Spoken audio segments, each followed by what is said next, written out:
ഇന്നത്തെ നമ്മുടെ വീഡിയോ എന്ന് പറയുന്നത് കേദാറിന്റെ ഒരു കോസ്റ്റാർ വന്നിട്ടുണ്ട്. അല്ലേടാ പൊന്നോ, കേദാർ ശുഷ്കാട്ടായിട്ട് അഭിനയിക്കുന്ന വൈഫ് ഈസ് ബ്യൂട്ടിഫുൾ ഒരു കോസ്റ്റാർ വന്നിട്ടുണ്ട്. അപ്പൊ കേദാറിനെ കാണാൻ വന്നാണ്. അപ്പൊ ഞങ്ങൾ വിചാരിച്ചു ഒരു ഇന്റർവ്യൂ എടുക്കാന്ന് വിചാരിച്ചു. ഒന്ന് പറഞ്ഞേ, ഇന്റർവ്യൂ എടുക്കാൻ പോകാൻ കേദാർ വരും. അപ്പം വൈഫ് ഈസ് ബ്യൂട്ടിഫുള്ളിലെ ഷാഹിനെയാണ് ഇവിടെ കേദാറിനെ കാണാൻ വന്നത്. കണ്ടോ, ഇതാണ് ഷാഹിന. അപ്പൊ ആദ്യത്തെ ചോദ്യം ആരും ചോദിക്കുന്നത്, കേദാറാണോ ഞാനാണോ ചോദിക്കുന്നത്? കേദാർ എന്താ ചോദിക്കാൻ പോണത്?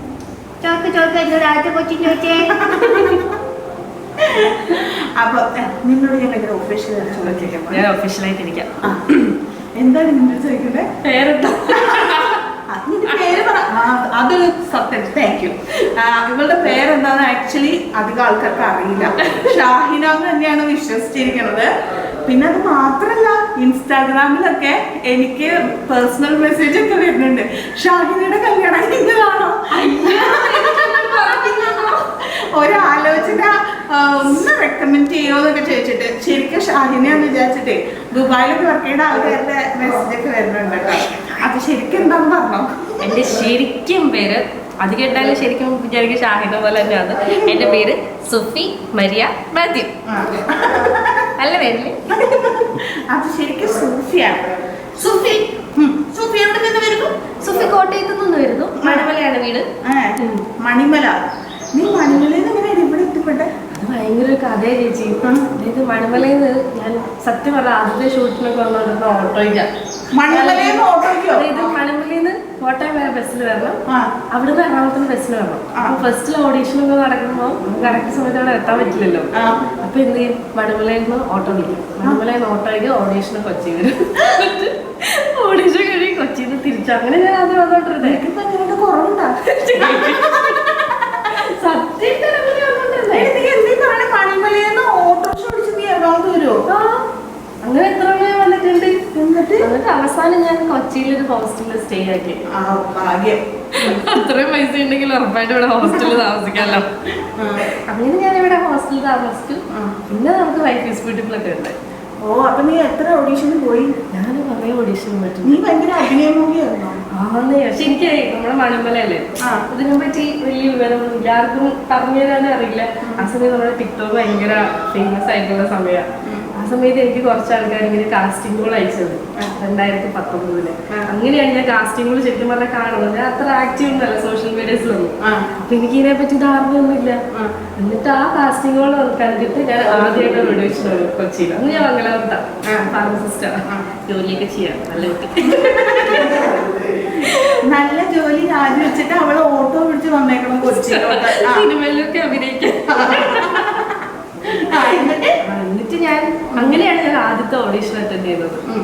ആ ഓഡീഷൻ എനിക്ക് കിട്ടി, പക്ഷെ പരാതി വന്നില്ല. അവരോട് ക്യാൻസൽ ആയിപ്പോയി. അതൊരു സിനിമയുടെ ഓഡീഷൻ ആയിരുന്നു. അത് ക്യാൻസൽ ആയിപ്പോയി. പിന്നെ ഞാൻ അങ്ങനെ ഓഡീഷൻസിന് വീണ്ടും അങ്ങനെ ഞാൻ കുറച്ച് നാൾ വീട്ടിലിരുന്നു.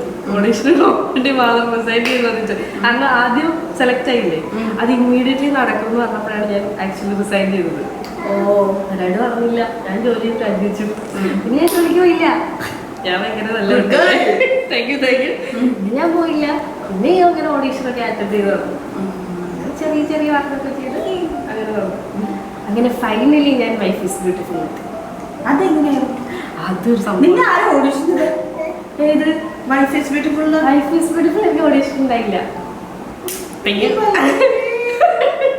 അതെന്താ പറയാ, അത് വേറെ നമ്മളെ സി കേരളത്തില് എരുമ്പുളി ഉണ്ടായില്ലേ, ഉപ്പുമുളകിന്റെ വീഡിയോ. അപ്പൊ അതിലൊരു എപ്പിസോഡില് ശരൺ ചേട്ടൻ, ചേച്ചിക്ക് അറിയില്ല ശരണേട്ടൻ കാസ്റ്റിംഗ് ഒക്കെ ചെയ്യുന്ന ആ ചേട്ടൻ പറഞ്ഞിട്ട് ഞാൻ എരുമ്പുളിയിലെ ഒരു എപ്പിസോഡിൽ അഭിനയിക്കാൻ പോയി. അപ്പൊ അവിടെ സൂര്യേട്ടനാണ് ഡയറക്ടർ. അന്ന് എനിക്ക് സൂര്യേട്ടൻ ഓർമ്മശാണ്. പക്ഷെ അന്ന് സൂര്യേട്ടൻ സംസാരിച്ചിട്ടൊന്നുമില്ല, ചിരിച്ചിട്ടൊന്നുമില്ല. സൂര്യേട്ടൻ അങ്ങനെയാണല്ലോ, ചില സമയത്തല്ലേ ചിരിക്കുള്ളൂ.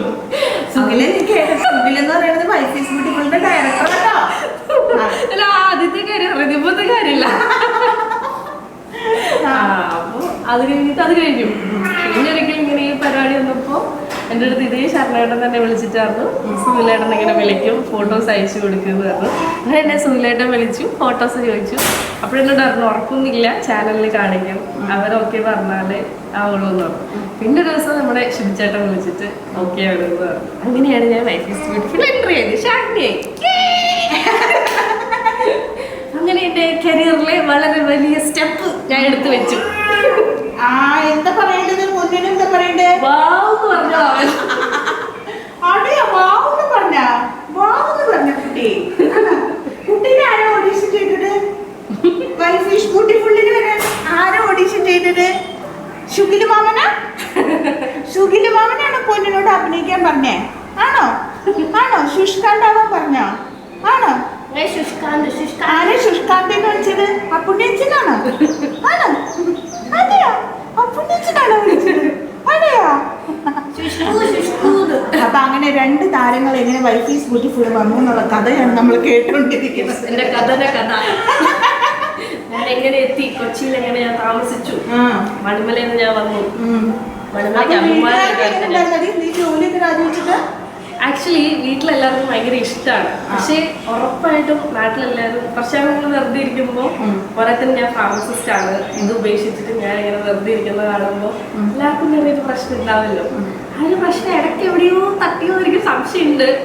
ഇങ്ങനെ ഇരുന്ന് എങ്ങനെ ശരിയാവുന്നേ, ജീവിക്കണ്ടെന്നൊക്കെ ഉള്ള ക്വസ്റ്റ്യൻ ചോദിക്കുമല്ലോ ഉറപ്പായിട്ടും. പക്ഷെ ഞാൻ എങ്ങനെയോ തരണം ചെയ്ത് ഞാൻ ഇവിടെ എത്തിരിച്ചു. ഇന്നെന്താ അല്ല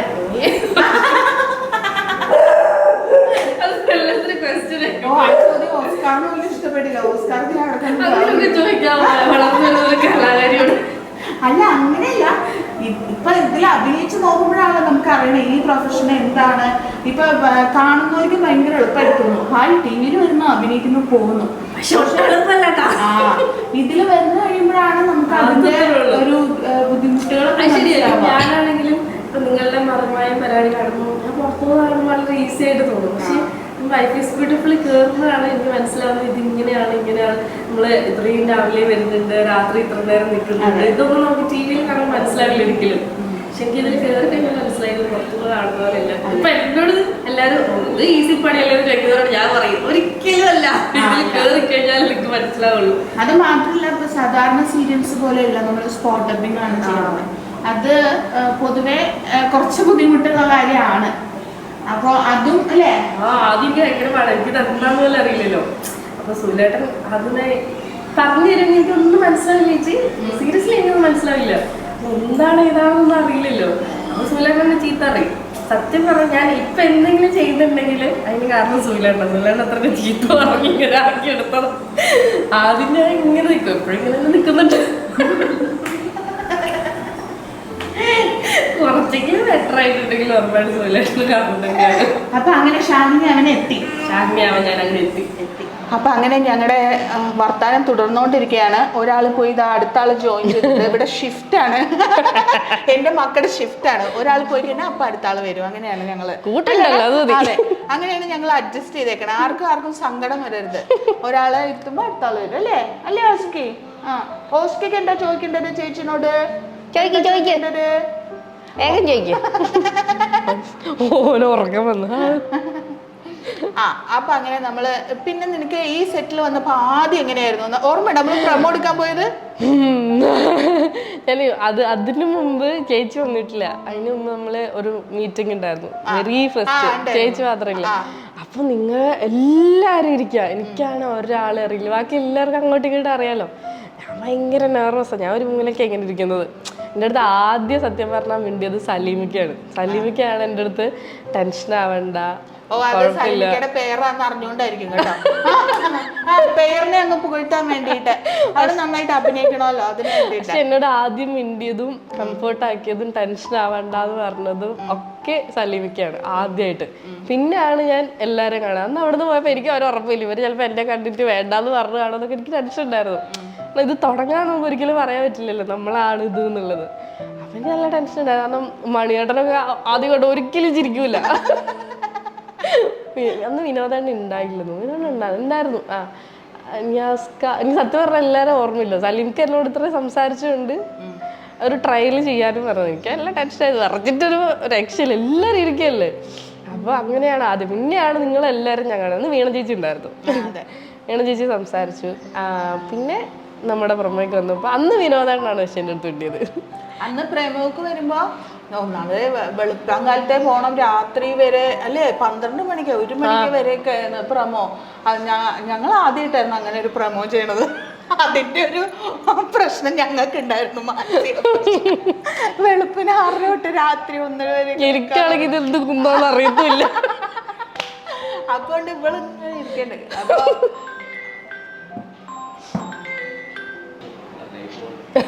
ഹലോ, ഞങ്ങൾ ഷൂട്ടിങ്ങിലാണ്. നായികയുണ്ട്. ഹായ്.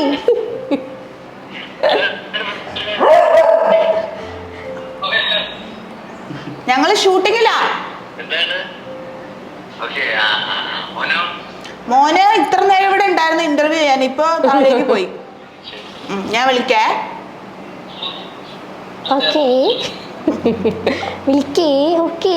ദിണ്ടിഗലിൽ നിന്നും. എവിടെയാണ് ദിണ്ടിഗൽ? അതെവിടെയാ? അതെവിടെയോ തമിഴ്നാട്. തമിഴ്നാട്ടിലാ? ട്രിപ്പ് പോയതാ ഷൂട്ടിന്. ഏത്? ചക്കപ്പുഴ. ചക്കപ്പുഴ തമിഴ്നാട്ടിലാ? നമുക്ക് തമിഴ്നാട്ടിലുണ്ടാവും. നമുക്ക് ആരുടെ ഉത്തമന്റെ മരുന്നൊക്കെ എടുത്തു തമിഴ്നാട്ടിൽ പറയണം. പ്രമോ. അപ്പൊ അങ്ങനെ പ്രമോയുടെ സമയത്ത് ഞാൻ നോക്കുമ്പോൾ ഇവള് ഇവിടെ ഇങ്ങനെ ഇരിക്കണേ. ഞാൻ അങ്ങോട്ട് പോകുമ്പോൾ എന്നോട് വരുമ്പോഴൊക്കെ കാണുന്നുണ്ട് കേട്ടോ. അപ്പൊ എനിക്കറിയില്ല ഇവള് ആണ് സലിമിക്കയുടെ പേരായിട്ട് അഭിനയിക്കണേന്നുള്ളത്. അപ്പൊ മണിയായിട്ട് എനിക്ക് തോന്നുന്നു ആ കുട്ടീനെ കണ്ടോ? ആ കുട്ടിയാണ് സലീമിന്റെ പേരായിട്ട് അഭിനയിക്കുന്നത്. അപ്പൊ സത്യത്തിൽ ഞാൻ അങ്ങോട്ട് ചോദിക്കാം, സത്യത്തിൽ എന്തായിരുന്നു റിയാക്ഷൻ? എനിക്കൊന്നുമില്ല, എനിക്ക് വെളുപ്പിനെ വന്നിട്ടോ വഴിയില്ലല്ലോ. അപ്പൊ ഞാൻ കുറേ നേരം കണ്ട് ഞാനിങ്ങനെ സംസാരിച്ചപ്പോ മണിയേട്ടൻ്റെ അടുത്ത് ഞാൻ ചോദിച്ചപ്പോ നേരത്തെ ആ കുട്ടീനെ കണ്ടെന്നു. ഇങ്ങനെ മീറ്റിങ്ങിന് വന്നിരുന്നു. അപ്പൊ ഞാൻ ചോദിച്ചു ഇങ്ങനെ ഉണ്ട് കാര്യം. അവർക്കൊക്കെ ഒറ്റ സംസാരത്തിൽ അറിയാൻ പറ്റുമ്പോ എങ്ങനെയാണ് അഭിനയം പറഞ്ഞിട്ടുണ്ടോ? അപ്പൊ എന്റെ അടുത്ത് പറഞ്ഞു, നീ ഒന്നും പേടിക്കണ്ട, നിനക്ക് പറ്റിയ ആള് തന്നെ. ചെറിയൊരു ആദ്യമൊക്കെ ആരുടെ അടുത്ത് സ്നേഹന്റെ ഒരു മിനി വേർഷൻ ആണെന്ന്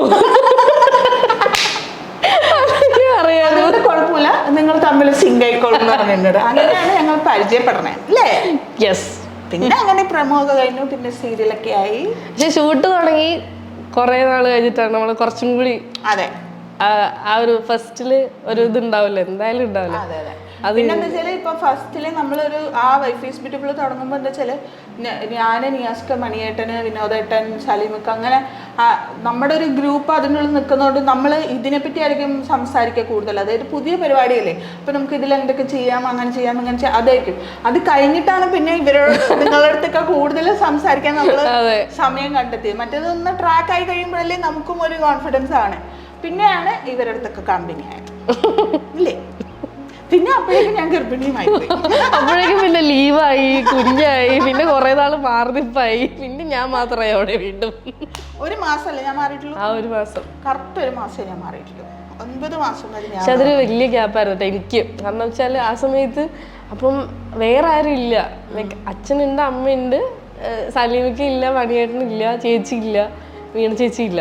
അപ്പം എന്നെ സംബന്ധിച്ചിടത്തോളം ഭയങ്കര ഒരു ഗ്യാപ്പ് പോലെ ചേച്ചി വരുന്നിടം വരെ. കാരണം നീ എന്റെ വില അറിയാൻ വേണ്ടി ഇനി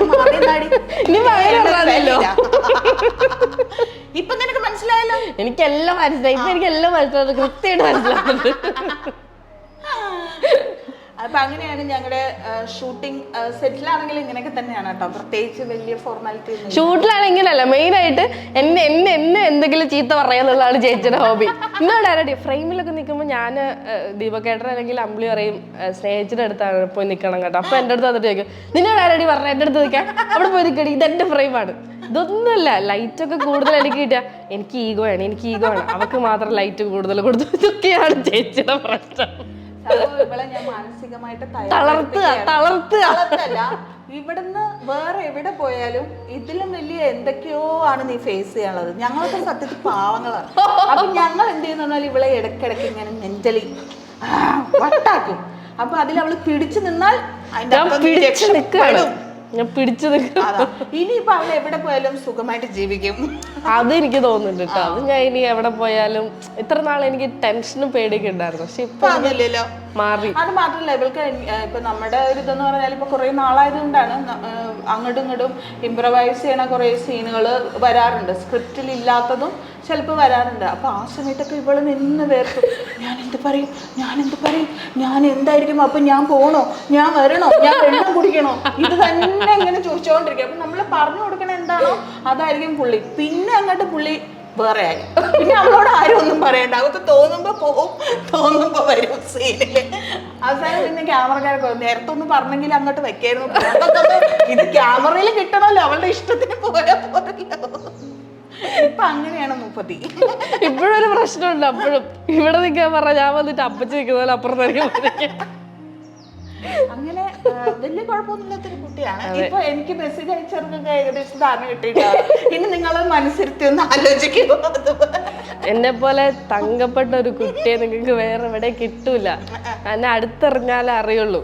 എടി എന്തായാലും ഇപ്പൊ നിന്നെ കണ്ട് ഇഷ്ടപ്പെട്ട കുറെ ആൾക്കാരുണ്ട്. നിന്റെ നിഷ്കളങ്കമായ സംസാരം, എന്തൊക്കെയാ മെസ്സേജ് അറിയാം. നമ്മൾ ആ കൊട്ടിലപ്പാട്ട് ഫാമിലിയുടെ ലൊക്കേഷൻ എന്ന് പറഞ്ഞിട്ട് ഞാനൊരു വീഡിയോ ചെയ്തിട്ടുണ്ട്. അതിലൊക്കെ നിഷ്കളങ്കമായ സംസാരം, ഷാഹിനയുടെ നിഷ്കളങ്കമായ സംസാരമാണ് ഞങ്ങൾക്ക് ഇഷ്ടം. ആ കുട്ടിനെ കാണാൻ എന്തൊരു ഭംഗി, എന്തൊരു മൊഞ്ച് എന്നൊക്കെ പറയുന്നവരോട് നിനക്ക് എന്താ പറയാനുള്ളത്? ഇനി അങ്ങനെ കൂടുതൽ എന്നെ പറ്റി പറഞ്ഞ് ചേച്ചി തളർത്തണം, അതാണ് എനിക്ക് പറയാനുള്ളത്. ചേച്ചിക്ക് അസൂയ മൂത്ത് വട്ടാവണം. അപ്പൊ ഇനി സീരിയസ് ആയിട്ടൊരു കാര്യമാണ് ഞാൻ ചോദിക്കാൻ ഉദ്ദേശിക്കുന്നത്. അപ്പൊ എങ്ങനെയാണ് കല്യാണത്തിന്റെ കാര്യങ്ങളിലേക്ക് അങ്ങനെയൊക്കെ മറ്റേ ബ്രോക്കർ കോൺസെപ്റ്റ്, അപ്പൊ എങ്ങനെ ബിജു പി സി എങ്ങനെയൊക്കെയാണ് കല്യാണത്തിന് ഉദ്ദേശം? എങ്ങനെയാണ് നല്ല പയ്യൻ, എങ്ങനത്തെ പയ്യൻ, എത്ര വയസ്സ് വേണം, അതൊക്കെ അറിഞ്ഞാൽ പിന്നെ അതൊക്കെ അനുസരിച്ചുള്ള ആൾക്കാരെ ഇൻസ്റ്റാഗ്രാമിൽ മെസ്സേജ് വിട്ടാൽ മതി ഓർത്തിട്ടാ. പയ്യൻ എന്ന് പറഞ്ഞാൽ നല്ല പയ്യനായിരിക്കണം. നല്ല എന്ന് വെച്ചാല് എന്തൊക്കെയായാലും ക്യാരക്ടർ നന്നായാൽ മതി. പിന്നെ എന്നെ നല്ല കുഞ്ഞിനെ പോലെ നോക്കണം. ഓക്കെ, അപ്പൊ അതൊക്കെയാണ് നിന്റെ കാര്യങ്ങൾ. അതെ, ഇതൊക്കെയാണ് എന്റെ വലിയ കാര്യങ്ങൾ. വലിയ കാര്യങ്ങൾ ഇതാണ്. ഇനിയും ഉണ്ട് കുറേ കാര്യങ്ങൾ, പക്ഷെ ഇത് എവിടേക്ക് എന്തൊക്കെ പറഞ്ഞു ഞങ്ങൾക്ക് ഒന്നും ഓർമ്മയില്ല. അപ്പൊ തൽക്കാലം നമുക്ക് ഈ പരിപാടി ഇവിടെ നിർത്തിയാലോ? അങ്ങനെ വേണം, കുറച്ചും കൂടെ പറയാം. കിട്ടൊരു അവസരമല്ല ലിജിനോട് ചോദിക്കുന്നത്. അപ്പം ഇനിയിപ്പോ കുട്ടിക്കുള്ള ഭാവി പരിപാടികൾ എന്തൊക്കെയാണ്? അങ്ങനെ എന്തെങ്കിലും പ്ലാനിങ് ഉണ്ടോ? പ്ലാനിങ് ഒന്നും ഇല്ല. എന്ന് വെച്ചാൽ എനിക്ക് സിനിമ ചെയ്യണം ഭയങ്കര ആഗ്രഹമുണ്ട്. സിനിമയ്ക്ക് നായികയാണെന്നൊന്നല്ല, നല്ല ക്യാരക്ടർ റോൾസ് ചെയ്യണം. പിന്നെ എല്ലാവർക്കും ആഗ്രഹമുള്ളതുപോലെ ഫിനാൻഷ്യലി സെറ്റിൽ ചെയ്യണം, അങ്ങനത്തെ ഒരു ആഗ്രഹം. പിന്നെ കുറച്ചങ്ങോട്ട് കഴിയുമ്പോൾ ഒരു കല്യാണമൊക്കെ കഴിക്കാം. ഞാൻ ഒട്ടും പ്രതീക്ഷിച്ചില്ല. എന്താ അറിയോ, ഇതിപ്പോ ആരും തുറന്നു അറിയൂല, പക്ഷെ ഞാൻ തുറന്നറിഞ്ഞു കുറച്ചാൾ കഴിയുമ്പോ എനിക്ക് കല്യാണം കഴിക്കാം, കുഴപ്പമൊന്നുമില്ല. അതുകൊണ്ട് ആയിക്കോട്ടെ. അപ്പൊ ആ കാര്യങ്ങളൊക്കെ വേഗം നടക്കട്ടെ. പിന്നെ ഫിനാൻഷ്യൽ സെറ്റപ്പിനായി ഞാൻ നിനക്ക് ചില ഉപദേശങ്ങൾ തന്നിട്ടുണ്ട്, അതൊക്കെ നീ കേട്ട് മുന്നോട്ട് പോയാൽ കാര്യം നടക്കുന്നതാണ് എന്റെ ഒരു വിശ്വാസം. ഓക്കെ. അപ്പൊ ഇനിയിപ്പോ നമുക്ക് വൈഫ് ഈസ് ബ്യൂട്ടിഫുളിന്റെ ഷൂട്ട് ഉടനെ തുടങ്ങുകയാണ്. ഇനിയിപ്പോ ഭാഗ്യം നമുക്ക് അവിടെ വെച്ച് അടിവിക്കാം. എന്റെ ഫ്രെയിം നിൽക്കരുത്, വേറെ നിൽക്കണേ അങ്ങോട്ട്. അപ്പൊ ഓക്കെ, ഓക്കെ, ടാറ്റാ. എനിക്കല്ലേ ടാറ്റാ.